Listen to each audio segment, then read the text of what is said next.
Hello, and welcome to another episode of the Spark Hub podcast. My name is Alan, and in this episode, we speak to Martin Patterson, who runs a company called Hands on History.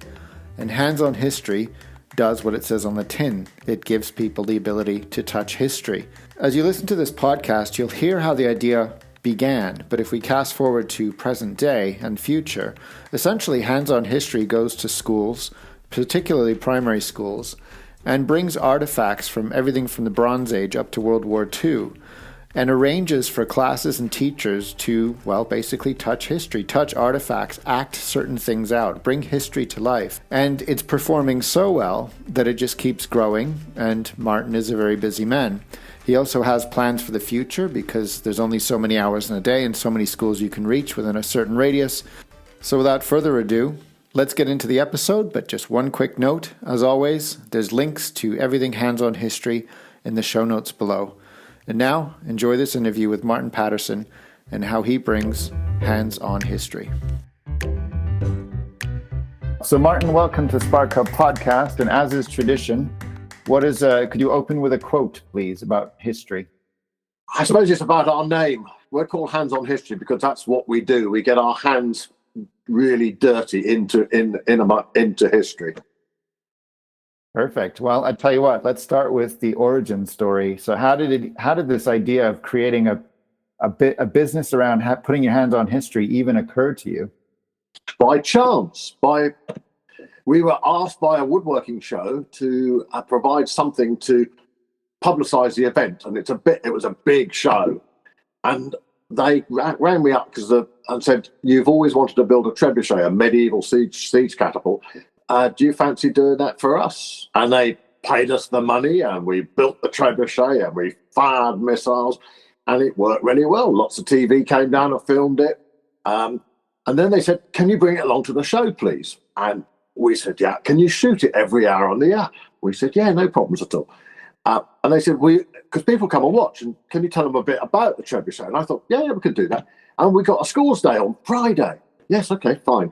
And I thought, well, just shooting a trebuchet, it only takes a couple of minutes to explain about it. Isn't very interesting. So what I actually did is I borrowed a suit of armor from someone, and on the air, I'd pick someone out from the audience, someone watching, and I would dress them up in the armor and talk about the whole experience of being put into armor and what it was like to kind of fight in this armor.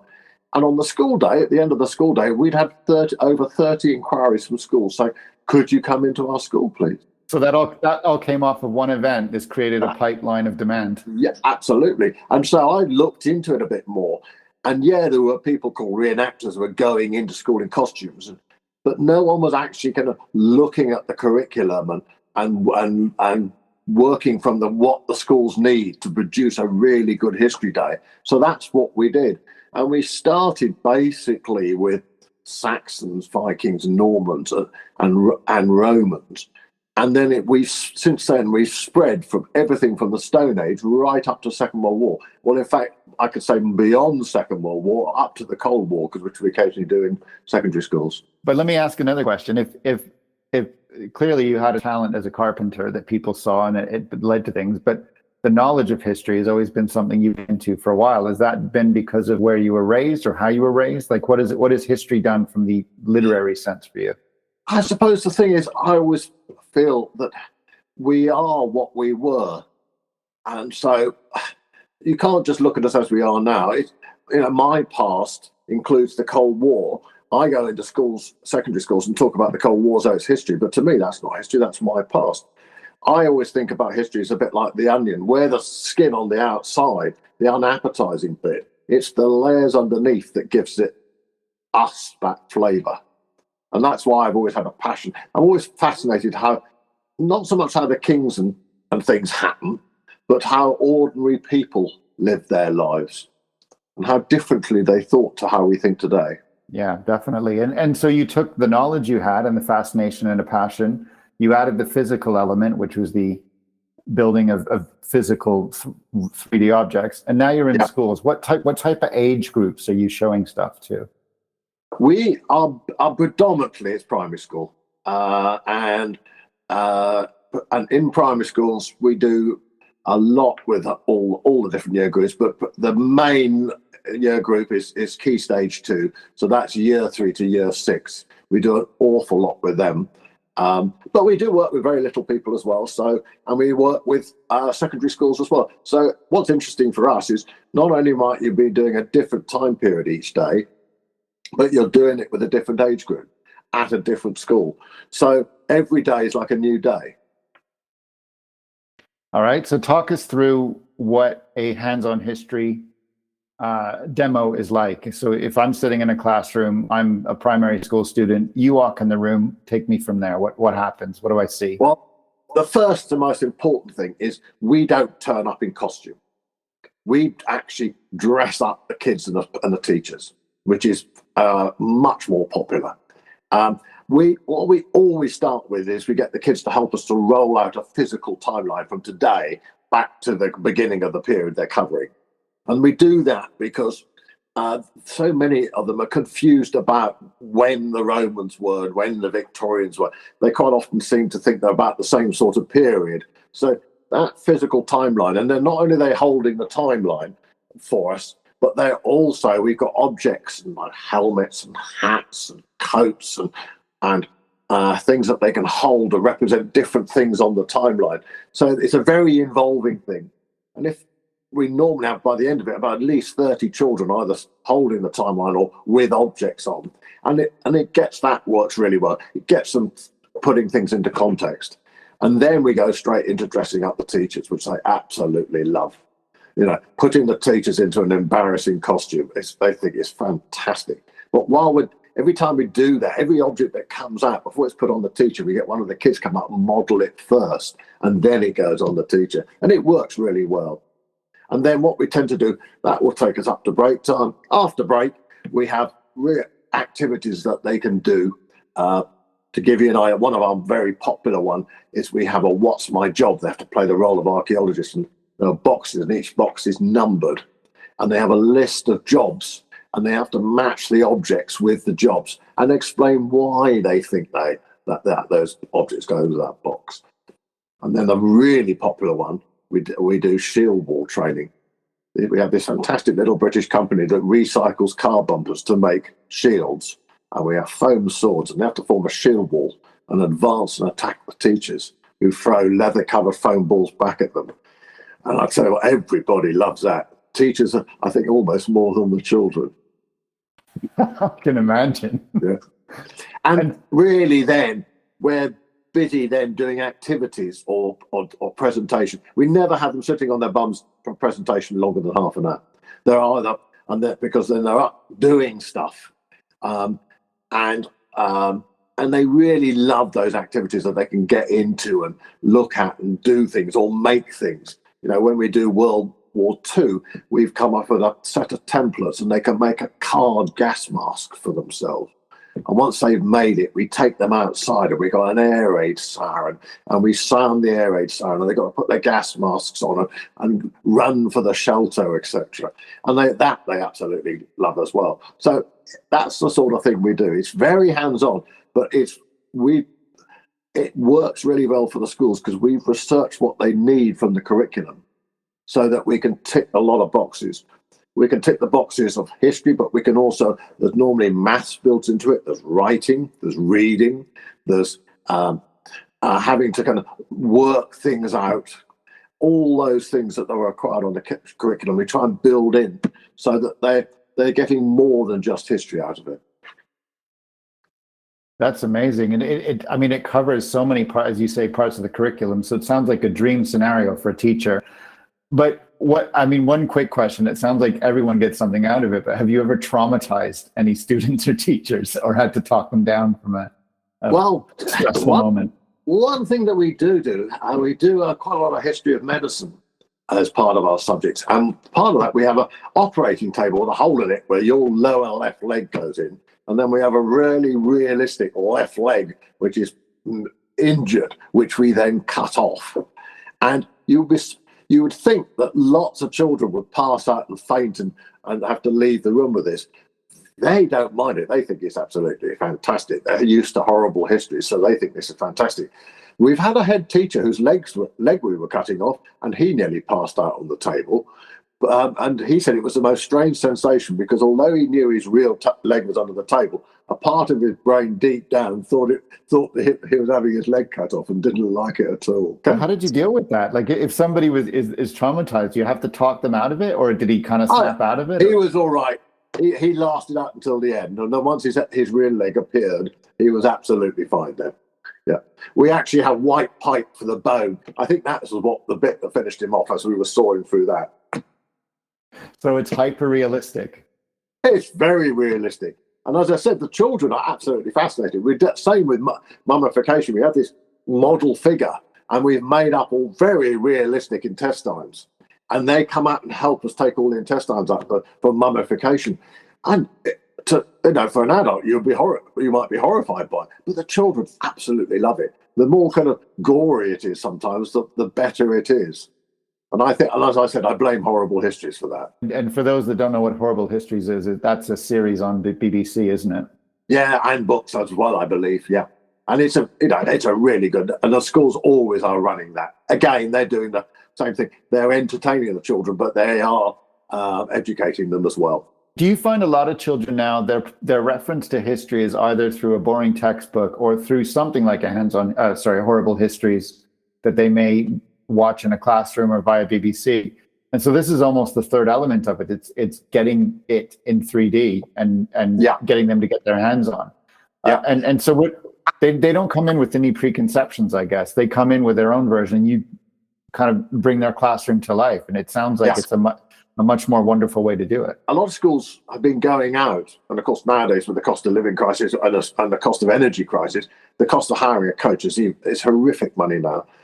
But a lot of schools are now discovering that if they go out, by the time that they get to where they're going and then get off the coach, and then all the kids need to go to the loo, quite often they go into a historic venue where there's loads of other schools there. They might get 20 minutes with someone from that site. And then within a half an hour after lunch, they're back on the coach having to get back to the school. And so they don't get a lot out of it. When we go in, and we can cater up to 5 classes in a year group and have them all busy during the day. We start at 9 o'clock when the school day starts, and then finish at 3 o'clock or whatever it is when the school day ends. And the children will be busy for the whole of that day. So the teachers think it's far better value than them going out to a venue. Well, I can see it'd be much better value. I mean, just to, in terms of hours and whatnot. Now, I suppose one question I do have, because it's very topical, with the cost of living rising, I've seen on the news lately, a lot of schools, now I'll back up a second, even before the cost of living crisis, schools are always trimming budgets, specifically around music, arts, that type of thing. And now that there's a cost of living, it seems that they're going to have to cut the budgets even lower. But it seems they get value for money out of hands-on history. So have you seen that the cost of living crisis is affecting your business specifically, or are you kind of busier than ever? Yeah, actually, it's making our business busier, because most of the schools actually go to the parents for funding for outings or having people like us in. We can keep our costs about half what it will cost them to go out, to hire a coach and to pay to go into the venue. And so it's costing, when they're asking for contributions from the parents aren't having to make such a big contribution. And also, we're getting a lot of feedback from the schools because they're getting feedback from the parents who say they prefer paying for something like us coming in because they feel the children getting more value out of it. Okay. Where do you build all your hands-on history physical items? Where do you get them? How do you create them? There are some of them. There are specialist companies that produce stuff, but a lot of the stuff we make ourselves, because I work in wood, leather, metals, and cloth, and so we've got workshops in for all those things, and so a lot of the stuff we make in-house. And I like that because we can reverse engineer an object. We look at something, and we then try and work out how they made it, and then copy how they made it, and it gives us a real insight into how things were made. And then we use those things specifically. We've already worked out what we want for that particular time period, say, for each activity. And so we're very kind of focused on producing something that is for that that kind of activity. So you're hands-on in the supply chain as well. Very much so. In fact, one of our quite busy sides of our businesses is supplying what we call topic boxes or resource boxes to museum education departments. We do a lot of those. Were you affected at all by the supply chain issues that have kind of wreaked havoc around the world? Did any of your objects dry up, or did you just have to make them in your own workshop?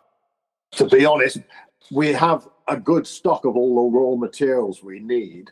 So actually, no, as we were making stuff, it didn't affect us.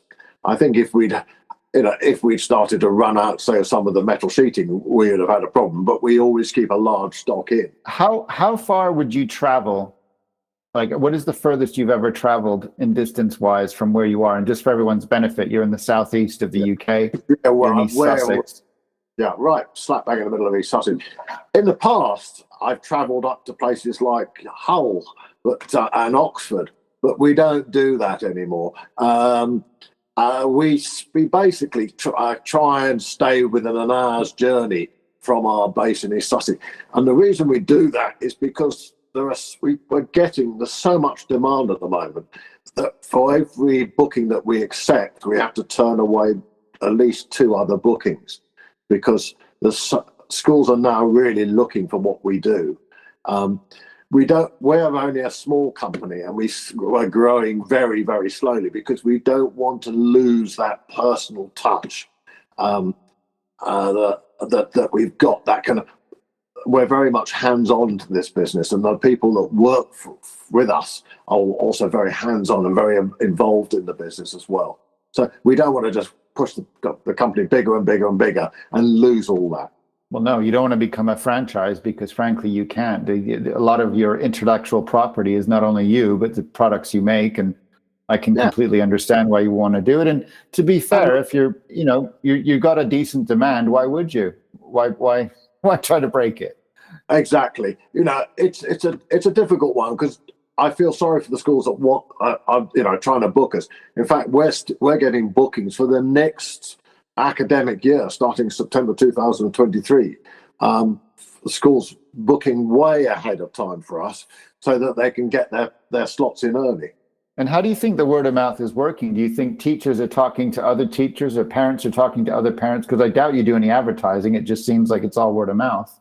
We have a website, we have a Facebook page, and that's about it, really. And yeah, a lot of it's word of mouth. Quite often, a teacher will move from the school we've been to another school and promote us. We will then come into that school, and then other teachers from other year groups will see what we do. And normally, if we go in the staff room at lunchtime, we're being quizzed about what we do for different time periods. And then you'll get a batch of bookings from that school, and they will continue doing that year on, year on. That's great. And so now you've got this busy time. You've clearly got a nice word of mouth. You've got something that is, you don't want to scale too quickly. But what happened to Hands-On History during COVID and lockdown? Talk us through leading up to that, how things were going, and then suddenly what happened when we were all told to stay indoors. It was interesting. We were very busy to schools, and then literally almost overnight, that stopped. All the school bookings were cancelled. Everybody was in lockdown. But what we did basically is we went back to an idea that we've had for a long time, and that's producing resource boxes, or as we call them, topic boxes. And we thought, right, we want to produce us a really good box of items. Our school's lead is an ex-teacher, very, very committed history teacher, very good, very committed. And he produced all the contents and the activities to go with the objects in the boxes, including online stuff that the schools could download as well. And then to cope with COVID, what we did is we took the government guidelines and we used a 72-hour sterilisation process.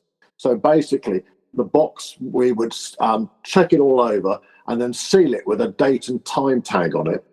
And then it would go off to the school, and the school could then see what date and time we sealed it, and then they could leave it sealed for 72 hours before they opened it. And that worked very well indeed. And that actually worked because schools were always open for the kind of key children. And And then the children at home, this is why we did a lot of online content to link in with the boxes as well. So the teachers could use the resources with the online content for the children that were working from home. And that worked well. And also museums got money. So they were contacting us and saying, we want resource boxes as well, please. Can you make this or that? So we were kept quite busy during COVID, yeah.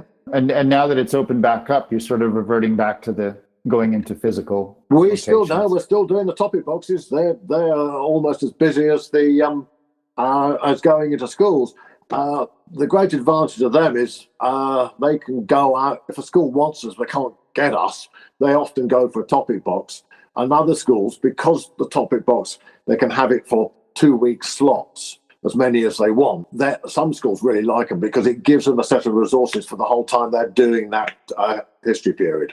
So on that side of the business, that's scalable, I imagine, because it's just production, isn't it? It's not. Yeah, that's scalable. These are bigger boxes which we deliver, but we are actually working on another idea at the moment, which is a smaller box that goes with a cartoon storybook that I'm drawing up, based around a character called Calamity Clem that has a time machine in his pocket watch. A friend's made him, and he goes back into different times, periods of history, and causes havoc, such as he goes back to the Battle of Hastings and he trips over one of the Norman archers, and the arrow goes up in the air very high and comes down and goes into King Harold's eye, and that we end up under the Normans.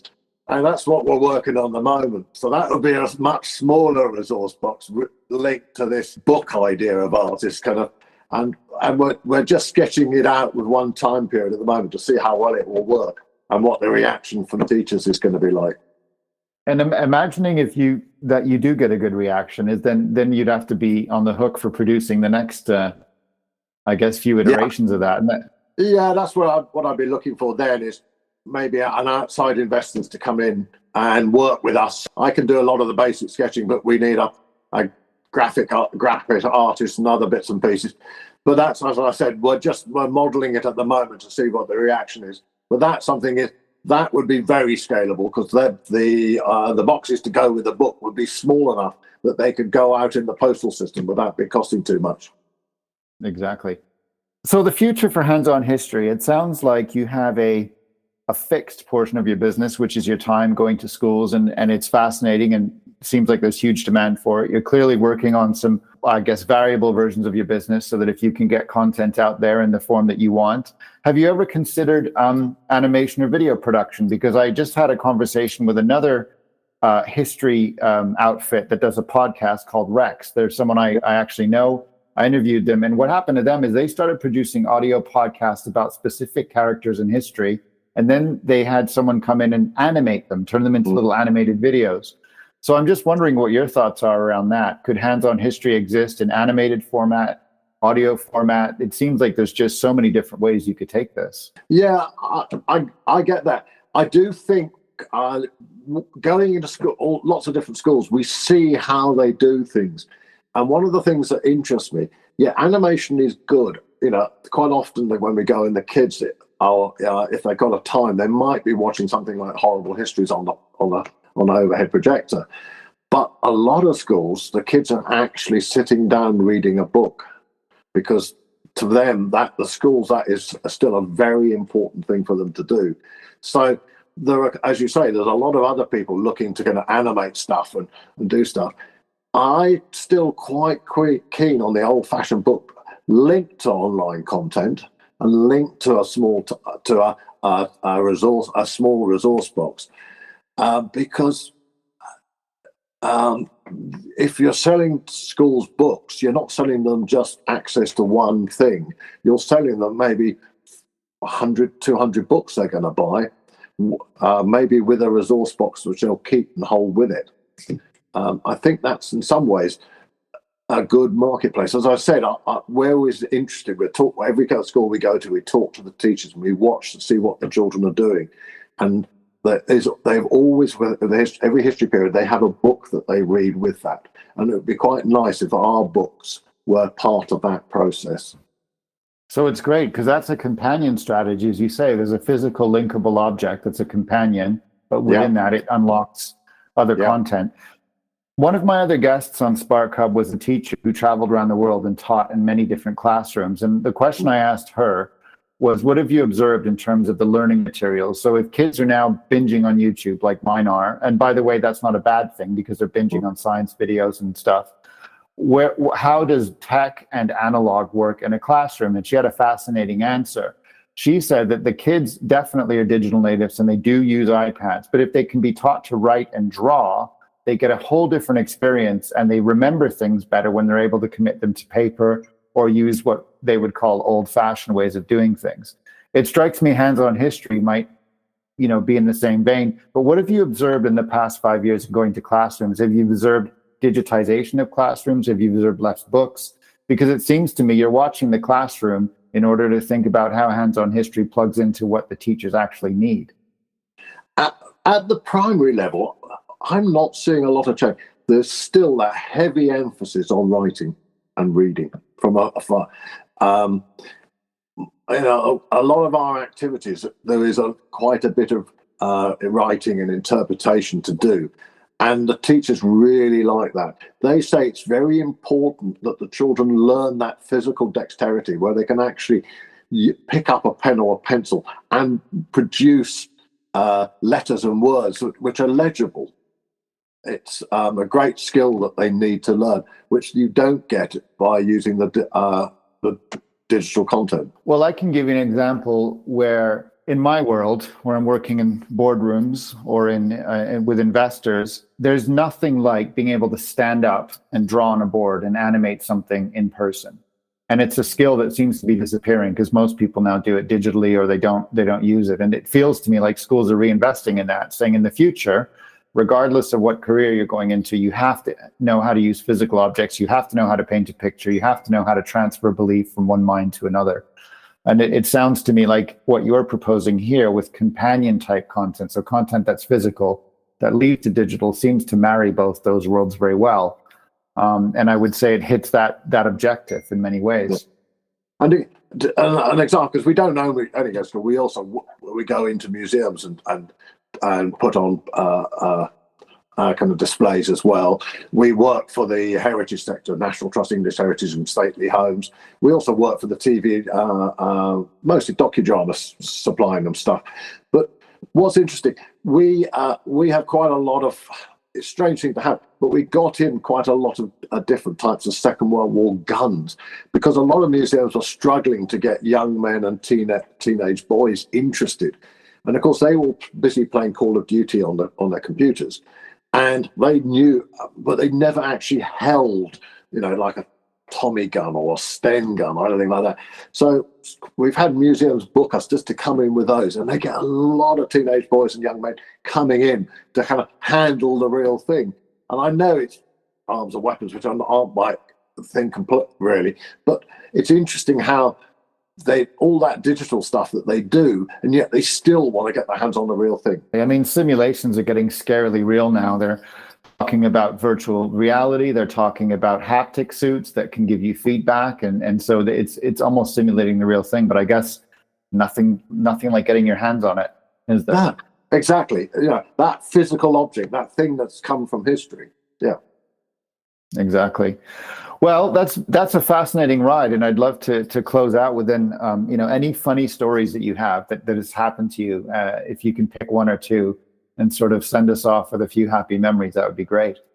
Well, as I said, we work with every age group, right down to reception in year one. We have very simple things that we do. And it wasn't that long ago, I was at a school, and a little boy, he was a reception child. They were all really excited. And he didn't want to leave the hall. He was enjoying himself so much. He was sitting on the floor, and he lost control of himself, Paul, and a big puddle appeared around him. And he was whisked off by one of the teachers, muttering under her breath. But, I took it as the ultimate compliment that he was so excited by what we were doing that he wet himself. So there you go. I'm sure as I get older, it'll happen to me too. You're going to need hands-on history diapers. That's your next vertical to explore. It could be. It's interesting talking about that. I'm this afternoon going off to a residential old people's home to go talk to them about the Second World War, and we're going to take along a lot of the kit. And I will talk a lot of it. We'll be talking about what we do in the schools with the children, because they really enjoy that. But also they really enjoy seeing stuff, a lot of them, from when they were children. That's amazing. And this is such a great business. It's such a great business idea. It has so many applications. And it just seems to me like there should just be more time, if there could be more time. But of course, there isn't. So yeah, especially as I started this as a semi-retirement business, and it's now grown and grown and grown. Yes. Well, I think you've done well. And thanks for coming on and creating an episode about what you do. Thank you very much. Thanks a lot, then. Thanks for listening to this episode of our podcast. If you like what you hear, you can dive into a lot more on thesparkhub.com.